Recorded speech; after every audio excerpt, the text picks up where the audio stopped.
Bonjour à tous, c'est le docteur Walid Mekedem et aujourd'hui on va parler des lithiases rénales, donc des calculs rénaux, les cailloux qu'on peut avoir tout simplement au niveau des reins, mais pas que du rein, on peut l'avoir aussi sur le trajet qui va jusqu'à la vessie dans un tuyau qu'on appelle, petite devinette médicale, est-ce que vous l'avez? Je pense même avoir fait déjà cette devinette dans une autre question, mais si vous avez la réponse, n'hésitez pas à la mettre en commentaire. Donc aujourd'hui, la question, c'est finalement quels sont les facteurs de risque, les choses qui peuvent favoriser l'apparition de ce genre de cailloux. Alors, il y a beaucoup de choses qui entrent en jeu. Il y a votre condition médicale, c'est-à-dire votre santé, les problèmes de santé que vous avez, votre alimentation, votre mode de vie, vos antécédents familiaux, personnels. Et évidemment, on va essayer de s'attarder là-dessus. Alors, premier point qui va entrer en jeu, qui peut favoriser justement la formation de calculs rénaux, c'est la déshydratation.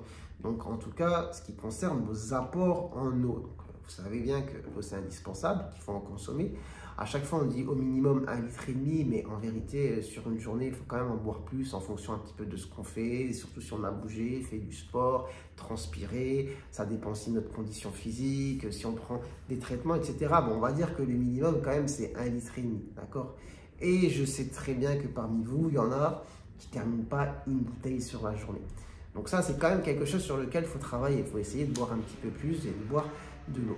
Évidemment, augmenter la quantité d'eau à boire si vous transpirez beaucoup ou si vous avez fait de l'activité physique. Ce qui paraît évident, c'est quelque chose qui va avec.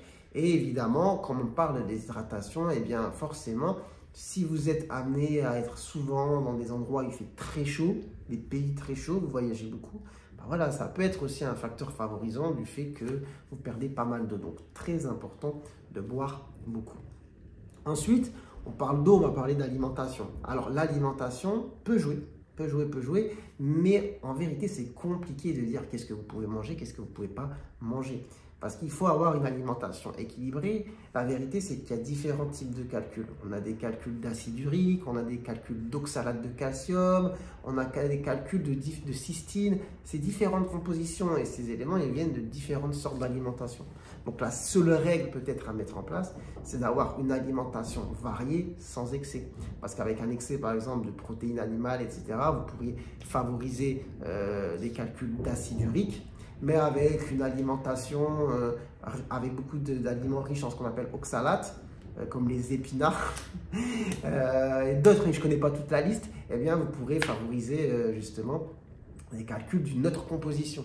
Donc, voilà, il ne faut pas être en excès de protéines, pas être en excès de sodium, de sel, pas en excès de calcium, il ne faut pas en avoir trop peu. S'il y a une règle à mettre en place, alimentation équilibrée, saine, variée, sans excès.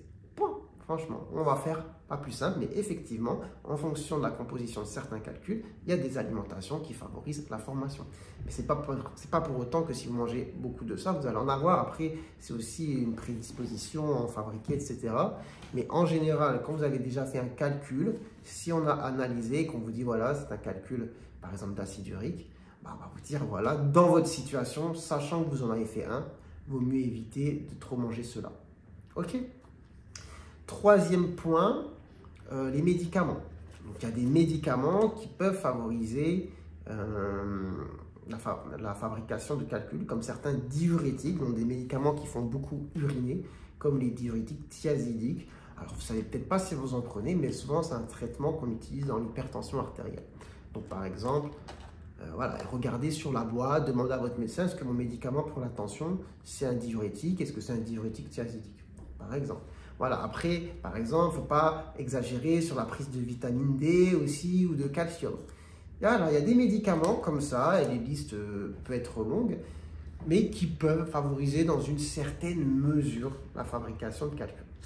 Après, on a un autre point, c'est votre condition médicale, dans le sens de votre état de santé. Si par exemple vous avez des problèmes de santé comme ce qu'on appelle l'hyperparathyroïdie, ou là, le mot peut-être un petit peu compliqué, mais les concernés vont savoir ce que c'est, vous allez avoir par exemple trop de calcium et ça peut favoriser justement la lithiase. Mais après, il y a d'autres situations plus courantes comme par exemple l'obésité. L'obésité qui peut favoriser la fabrication de lithiase urinaire. D'accord? Donc, c'est des choses à savoir. Après, il y a des maladies plus rares comme la cystinurie, l'acidose tubulaire, enfin bref. Ça, c'est des trucs un petit peu compliqués, mais évidemment, ce que je voulais dire, c'est qu'en fonction voilà, de vos problèmes de santé, de certaines maladies, par exemple les maladies digestives, inflammatoires, les maladies Miki comme maladie de Crohn, rectocolite hémorragique ou d'autres maladies du tube digestif qui peuvent amener à avoir une mauvaise absorption au niveau digestif, peuvent amener à la formation de certains calculs. Donc ce sont des choses à savoir. Ensuite, évidemment, pardon, on a les antécédents personnels et familiaux. D'accord? Donc si vous avez des antécédents dans la famille, il y a 2-3 oncles qui ont souvent fait des coliques néphrétiques, des calculs. Bon, ça ne veut pas dire forcément que vous allez en faire, mais bon, vous connaissez hein, les problèmes de santé, souvent il y a un terrain un petit peu familial, etc.